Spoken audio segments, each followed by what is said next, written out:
Hi, and welcome to Johnson County Emergency Management and Homeland Security. My name is Adam Crow, and I'm the Assistant Director of Community Preparedness.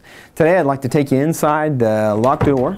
It's kind of behind the wall, if you will, to show you our Emergency Operations Center and the renovations we are planning to take to improve the readiness of the community. All right, let's go ahead and go.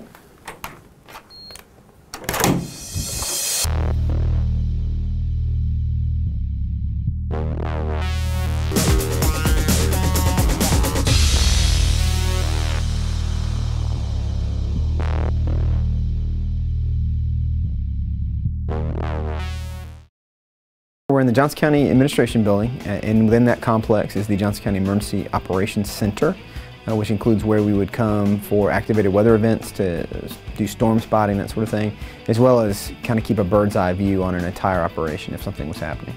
We received a $250,000 grant from the U.S. federal government through the Department of Homeland Security, and they give us a 3-year window to execute that grant. We want to get feedback from our community partners, so we've brought in several different players, some of our response team, to evaluate plans, to give us suggestions on how to improve the space. As you can see here on these tables, the tables are pretty flimsy. They're just like folding tables that people would have in their homes that we've put out and put together. Because we have such a technology-driven room, we have to have lots and lots of network cables. The problem is, if you see from the wall, there's 8 different plugs there going in, and they all have to be bound up together to come over to the table that's way, way across the room. The reason for the renovation is first and foremost to expand the space.